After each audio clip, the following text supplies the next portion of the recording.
아버지가 갑자기 쓰러지셨어요. 약국을 지나시던 한 40대 여성 고객이 저에게 이렇게 말했습니다. 처음엔 별일 아니겠지 싶었지만 이야기를 듣고 저는 심각함을 느꼈습니다. 76세의 아버지와 함께 길을 지나던 중 갑자기 어지럽다고 하며 쓰러지셨다는 겁니다.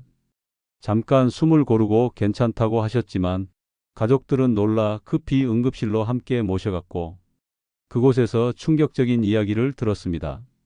문제는 약이었습니다. 응급의사는 그렇게 말했습니다. 혈압약과 이뇨제 그리고 통증 때문에 최근 드신 진통제가 서로 충돌해 갑자기 혈압이 떨어졌고 그 결과 실신 직전 증상이 나타났다는 겁니다. 약이 병을 만든 셈이죠. 저는 올해 74세, 약국을 운영한 지 40년이 넘은 약사 박종우입니다. 지금도 수많은 환자분들을 상담하고 복용하는 약을 확인하며 조용히 약 사이의 충돌을 살핍니다. 하지만 그날 그 고객의 이야기는 저도 무겁게 들렸습니다. 왜냐하면 이런 일이 생각보다 흔히 일어나기 때문입니다. 특히 70대 이후의 몸은 간 기능, 신장 기능이 떨어지면서 같은 약도 훨씬 더 민감하게 반응하게 됩니다. 그런데 약은 점점 늘어나기만 합니다. 병원도 여러 군데, 약도 제각각, 결국 누구도 각 약이 서로 어떤 영향을 줄지 한 번에 알기 어렵습니다. 그래서 오늘 이 영상을 시청하셔서 절대 함께 복용하면 안 되는 약 조합 5가지를 확인하여 큰일을 당하거나 건강에 도움이 되었으면 합니다. 지금부터 하나씩 제대로 알려드리겠습니다. 많은 분들이 이렇게 말합니다. 나는 약을 빠뜨리지 않고 잘 챙겨 먹어요.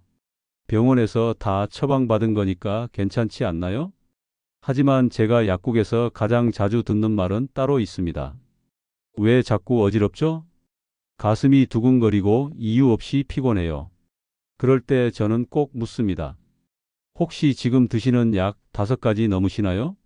70대 이후 약은 삶의 일부가 됩니다. 혈압약 하나, 당뇨약 하나, 관절약 하나, 위장약 하나, 여기에 통증이나 수면 장애가 생기면 진통제, 수면 유도제까지 추가되기 일쑤입니다. 이렇게 여러 가지 약이 몸속에서 동시에 작용하는데 그중 2~3가지가 서로 충돌하는 경우는 생각보다 많습니다. 문제는 이 약들이 같이 먹으면 안 되는 조합이라는 걸 병원이나 약국에서도 따로 알려주지 않는다는 데 있습니다. 의사는 자신의 진료과 중심으로 약을 처방하고 환자는 여러 병원을 오가며 약을 받아옵니다. 그 사이에 누가 전체 약 조합을 확인해 줄까요? 예를 들어 이뇨제와 항고혈압제는 함께 복용하면 혈압이 급격히 떨어질 수 있습니다. 진통제와 위장약은 서로 흡수를 방해하거나 간에 부담을 줄 수 있습니다. 게다가 항우울제와 수면유도제는 두뇌 기능을 둔화시켜 낙상의 위험을 높이기도 하죠. 더 무서운 건 이 증상이 약 때문이라고 스스로 느끼지 못한다는 겁니다. 나이가 들어서 피곤한가 보다. 요즘 밥맛이 없는 건 스트레스 때문이겠지. 이렇게 넘기다가 어느 날 쓰러지거나 기력이 급격히 떨어지는 경우도 있습니다. 이건 단순한 과장이 아닙니다. 실제로 국내 70대 이상 고령자 중 약물 이상 반응으로 응급실을 찾는 비율이 5년 사이 2배 가까이 증가했습니다. 가장 흔한 원인은 다약제 복용입니다. 그러니까 너무 많은 약을 함께 먹는 데서 문제가 시작된다는 뜻입니다. 그리고 또 하나 중요한 사실이 있습니다. 한두 가지 약만 바꾸거나 조절해도 몸 상태가 확 달라질 수 있다는 겁니다. 제가 약국에서 그런 분들을 여러 봤습니다. 손이 떨린다며 파킨슨병을 의심했던 분이 알고 보니 항우울제와 고지혈약의 충돌 때문이었고 그 약만 끊자 증상이 사라졌습니다. 결국 중요한 건 어떤 약끼리 함께 먹으면 안 되는가를 아는 것입니다. 이제부터 그중 가장 위험한 조합 5가지를 사례와 함께 구체적으로 설명드리겠습니다. 첫 번째, 이뇨제와 고혈압약. 72세 여성분이었습니다. 아침마다 자꾸 어지럽고 숨이 찹니다라며 약국에 오셨습니다. 복용 중인 약은 딱 2가지. 고혈압약과 이뇨제였습니다. 모두 병원에서 정식으로 처방받은 것이고 수년간 꾸준히 드셔온 약이었죠. 문제는 두 약의 작용이 너무 겹친다는 것입니다. 이뇨제는 몸속 수분과 염분을 배출해 혈압을 낮춥니다. 고혈압약도 역시 혈압을 떨어뜨리죠. 결국 두 약이 동시에 작용하면 혈압이 너무 낮아져 어지럼증, 탄력감, 심하면 실신까지 유발할 수 있습니다. 이 여성분은 최근 식사량이 줄고 체중도 감소한 상태였는데 그럴수록 약이 더 강하게 작용합니다. 간과 신장의 대사 기능도 떨어지기 때문에 몸속에서 약 성분이 오래 머물고 효과도 중첩되죠. 즉, 약을 조금만 먹어도 많이 먹은 것처럼 작용하는 겁니다. 이럴 땐 한쪽 약의 용량을 줄이거나 복용 간격을 넓히는 방식으로 조절이 필요합니다. 하지만 대부분 어르신들은 병원에서 준 거니까 그냥 먹어야지라고 생각합니다. 그 결과 본인도 모르는 사이에 약이 몸을 공격하게 되는 겁니다. 두 번째, 진통제와 위장을 보호하는 약을 함께 복용할 때 생기는 문제. 이번엔 75세 남성분 이야기입니다. 무릎 관절 통증이 심해서 병원에서 진통제를 처방받아 드시고 있었고 속이 쓰려서 위장을 보호하는 약도 따로 약국에서 구입해 함께 복용하고 계셨습니다. 표면적으로는 아주 괜찮아 보이는 조합입니다. 통증은 진통제로 잡고 속은 위장약으로 보호하니까요. 하지만 실제로는 이 조합이 예상보다 훨씬 더 위험할 수 있습니다. 첫 번째 문제는 위장약이 위의 산도를 낮추기 때문에 진통제가 제대로 흡수되지 않는다는 점입니다. 약 효과가 약해지니 통증은 여전히 남고 환자는 약을 더 자주, 더 많이 복용하게 되는 악순환이 시작됩니다.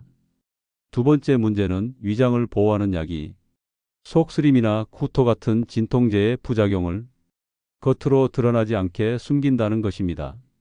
그래서 몸속에서는 이미 간에 부담이 쌓이고 있어도 환자는 별다른 증상을 느끼지 못한 채 약 복용을 계속하게 되는 거죠.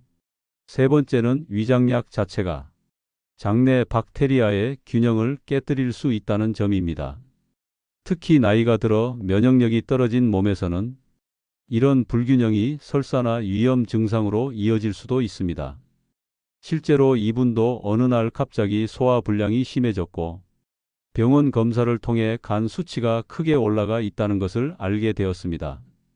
진통제를 중단한 뒤에야 상태가 조금씩 회복됐습니다. 진통제와 위장약은 모두 어르신들이 자주 접하는 약이기 때문에 더더욱 방심하기 쉽습니다. 하지만 이렇게 흔한 약도 함께 복용할 경우에는 서로에게 영향을 주고 오히려 건강을 해치는 방향으로 작용할 수 있다는 점을 꼭 기억하셔야 합니다. 앞에서 두 가지 위험한 약 조합을 알려드렸습니다. 이제 남은 세 가지 조합도 마저 말씀드리겠습니다. 이 조합들도 대부분 병원에서 많이 처방되는 약들이고 서로 충돌할 경우 큰 문제가 생길 수 있으니 꼭 기억해 주세요. 세 번째, 수면을 돕는 약과 우울감을 낮추는 약을 함께 복용할 때 어느 날 70대 초반의 여성분이 약국을 찾아오셨습니다. 요즘 자꾸 자다가 깨고 기분도 가라앉는다며 병원에서 수면 유도제와 우울감을 낮추는 약을 함께 처방받았다고 하셨습니다. 처음에는 잠도 좀 더 잘 자게 되었고 기분도 나아지는 듯 했지만 시간이 지날수록 자꾸 멍하고 걷는 속도도 느려지고 사람과 대화할 때 반응도 느려졌다고 하셨습니다. 이런 증상은 두 약이 뇌를 동시에 진정시키기 때문입니다. 하나는 잠을 유도하고 다른 하나는 기분을 안정시키는 역할을 합니다. 각각은 도움이 되지만 둘이 함께 작용하면 뇌의 반응 속도가 떨어지고 균형 감각도 무뎌집니다. 그 결과 낙상 위험이 크게 높아지는 거죠. 특히 어르신들은 균형 능력이 원래 젊을 때보다 떨어져 있기 때문에 이런 약 조합은 더 큰 부상을 유발할 수 있습니다. 실제로 이분도 화장실에서 넘어져 손목에 금이 갔고 그 뒤로는 혼자 외출하기가 두렵다고 하셨습니다. 약이 마음을 편하게 하려고 준 것이 오히려 삶의 자율성과 활동력을 빼앗는 결과를 낳게 된 겁니다. 네 번째, 혈당을 낮추는 약과 위장약을 함께 복용할 때. 다음은 당뇨가 있는 76세 남성 이야기입니다. 혈당 관리를 위해 병원에서 혈당 강화제를 꾸준히 드시고 있었고, 속 쓰림 때문에 위장약도 따로 챙겨 드시고 있었습니다. 그런데 최근 들어 자주 손이 떨리고 식은땀이 나고 눈앞이 흐려진다고 하셨습니다. 이건 저혈당 증상의 대표적인 신호입니다. 혈당이 너무 낮아졌다는 뜻이죠. 그 원인은 혈당을 낮추는 약의 작용이 위장약 때문에 더 강하게 나타났기 때문입니다. 위장약 중 일부는 약 성분이 몸에 흡수되는 속도를 높이거나 간에서 분해되는 과정을 느리게 만들 수 있습니다. 결국 혈당이 평소보다 훨씬 더 많이 더 빠르게 떨어지는 겁니다. 무서운 점은 이런 저혈당 증상은 초기에 알아차리기 어렵다는 데 있습니다. 특히 어르신들은 자율신경 반응이 둔해지기 때문에 저혈당이 와도 스스로 감지를 잘 못하는 경우가 많습니다. 그러다 갑자기 쓰러지거나 혼자 있을 때 위급 상황이 생기기도 하죠. 다섯 번째, 항생제와 특정 건강기능식품을 함께 복용할 때. 마지막 사례입니다. 70대 여성분이 감기 증세로 병원에서 항생제를 처방받았고 면역력 향상을 위해 비타민과 프로바이오틱스를 함께 드시고 있었습니다. 하지만 약을 복용한 지 며칠 뒤부터 복통, 설사, 입안의 쓴맛 같은 부작용을 호소하셨습니다. 이 경우는 항생제와 건강기능식품 간의 충돌 때문이었습니다.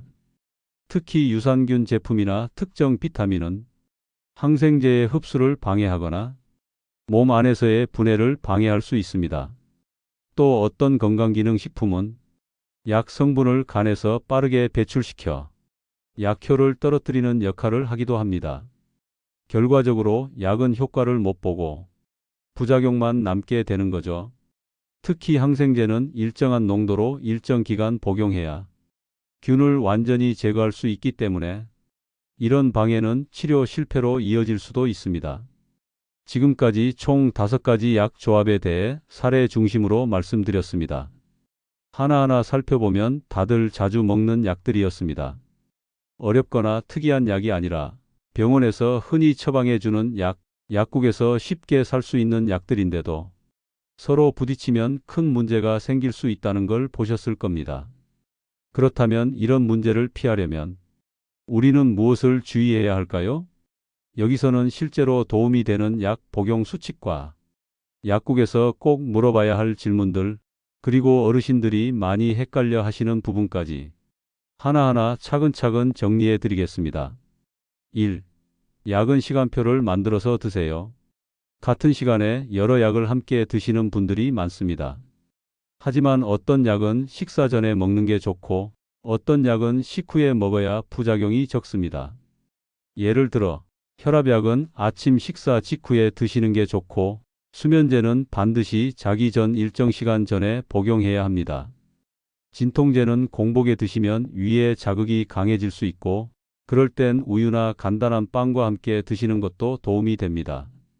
또 한꺼번에 여러 알을 삼키는 분들이 계신데 이럴 경우 약끼리 장에서 흡수를 방해하거나 서로 충돌할 수도 있습니다. 약국이나 병원에서 받은 복약 지도지를 보시고 약마다 간격을 30분 1시간 정도 두는 방법을 고민해 보세요. 시간표를 종이에 써서 냉장고에 붙여두시는 분도 계시고 알람을 맞춰두고 기억하시는 분도 계십니다. 중요한 건 내 몸에 맞는 시간을 찾고 지속적으로 지키는 겁니다. 2. 약국이나 병원에 갈 때는 복용 중인 약 목록을 꼭 챙기세요. 이 부분은 정말 중요합니다. 진료를 받을 때 지금 드시는 약이 어떤 건가요? 라고 물었을 때 글쎄요, 노란색 알이랑 하얀색 캡슐이요. 라고만 말씀하시면 정확한 처방이 어렵습니다. 병원에서 받은 약 봉투나 약 이름이 적힌 복약 지도지를 한 봉지로 모아서 가지고 다니시거나 자녀나 보호자분에게 사진으로 찍어 보내두시는 것도 좋습니다. 요즘은 스마트폰에 약 이름을 저장해 두는 분도 계십니다. 정 어렵다면 약국에 가셔서 제가 먹는 약 목록을 적어주세요 라고 하셔도 됩니다. 대부분의 약사들은 기꺼이 도와드립니다. 이걸 챙겨두면 새로운 약을 처방받을 때 약사나 의사가 이건 전에 드시는 약과 겹칩니다라고 조언을 드릴 수 있게 됩니다. 3. 건강기능식품도 약처럼 신중하게. 건강을 위해 유산균, 오메가3, 비타민, 홍삼 등을 드시는 분들 많으시죠? 그런데 이 건강기능식품들도 일종의 약물처럼 작용합니다. 오메가3는 혈액을 묽게 하기 때문에 혈액응고제나 혈압약과 함께 드시면 멍이 잘 들거나 출혈 위험이 높아질 수 있습니다. 홍삼은 활력을 주는 반면 수면제와 함께 먹으면 잠드는 데 방해가 되기도 합니다. 심지어 일부 비타민도 간 기능에 부담을 줄 수 있어 진통제나 항생제와 겹치면 위험할 수 있습니다. 중요한 건 이건 그냥 건강식품이니까 괜찮겠지라는 생각을 버리는 것입니다. 건강기능식품도 약국에서 복용 중인 약과 함께 말씀해 주셔야 안전한 복용이 가능합니다. 4. 이상 증상이 느껴지면 약 때문일 수도 있다고 의심하세요. 어르신들은 몸이 불편해지면 나이 탓이라고 생각하시는 경우가 많습니다. 피곤해도 어지러워도 손이 떨려도 나이 들면 그렇지 하고 넘기시는 경우가 많습니다. 하지만 실제로는 지금 복용 중인 약이 몸에 맞지 않거나 다른 약과 충돌을 일으키고 있을 가능성도 있습니다. 예를 들어 새로 복용을 시작한 약이 있는데 며칠 후부터 잠이 자꾸 깨고 기운이 없다면 그 약이 원인일 수 있습니다. 이럴 땐 절대 혼자 판단해서 끊지 마시고 약사나 주치의에게 꼭 말씀해 주세요. 증상을 메모해 두셨다가 진료 때 보여주시면 더 좋습니다. 5. 자주 가는 약국, 자주 가는 병원을 정해 두세요. 마지막으로 가장 현실적인 조언입니다. 한 곳의 약국, 한 곳의 병원만 꾸준히 다니시면 내 복용 이력과 체질을 기억해 주는 전문가가 생깁니다. 약사 입장에서 보면 매번 다른 약국을 방문하시면 약의 조합이나 복용 이력을 알 수 없어 위험을 사전에 방지하기 어렵습니다. 하지만 자주 보는 약사와는 작은 변화도 금방 파악할 수 있습니다. 요즘 얼굴이 피곤해 보이시네요. 저번에 처방받으셨던 약 말인데 괜찮으셨어요? 이런 대화가 쌓이면서 몸에 맞는 조합을 찾고 오래도록 건강을 지킬 수 있게 됩니다. 아버지가 쓰러지셨던 날 이후 그 가족은 약 봉투를 한가득 들고 약국을 다시 찾았습니다. 그날 제가 드린 말은 아주 단순했습니다. 약은 무조건 많다고 좋은 게 아닙니다. 서로 싸우는 약을 함께 쓰면 몸 안에서 전쟁이 벌어지는 겁니다. 그제야 따님은 눈시울을 붉히며 약 봉투를 천천히 펼치기 시작했습니다. 진통제, 고혈압약, 수면제, 위장약, 홍삼, 오메가3까지 거의 10가지가 넘는 약들이 한 끼 식사보다 더 많은 양으로 아버지의 하루를 채우고 있었습니다. 저는 하나하나 살펴보며 설명드렸습니다. 무엇을 줄여야 하는지, 무엇을 함께 먹으면 안 되는지, 그리고 무엇보다 중요한 건 몸이 말을 할 때 귀를 기울이는 일이라고요. 며칠 뒤 그 가족은 다시 약국을 찾았습니다. 이전보다 훨씬 밝은 얼굴이었습니다. 아버지는 약을 줄인 뒤부터 속이 덜 쓰리고 낮잠도 덜 자게 되었다고 하셨습니다. 이제야 좀 살 것 같아요. 그 말 한마디에 저도 모르게 고개를 깊이 끄덕였습니다. 약을 통해 사람의 삶이 무너질 수도 반대로 다시 일어설 수도 있다는 걸 저는 수십 년 약국에서 지켜봐 왔습니다. 이야기를 들으시는 여러분, 혹시 지금도 약 봉투를 열 때 무슨 약인지도 모른 채 하루 습관처럼 삼키고 계시진 않으신가요? 혹은 몸이 이상한데도 이 나이에 원래 그렇지라며 넘기고 계신가요? 약은 분명히 우리를 살리는 도구입니다. 하지만 그 약이 어떤 때는 몸에 독이 되기도 한다는 걸 우리는 자주 잊습니다. 이걸 막는 방법은 복잡하지 않습니다.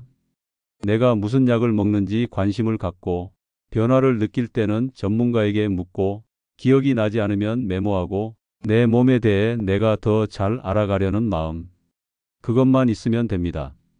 74세인 저도 약사라는 이름을 달고 있지만 결국 저 역시 같은 나이 또래로서 약의 힘도 그 한계도 그리고 그 안에 담긴 위험도 누구보다 잘 압니다.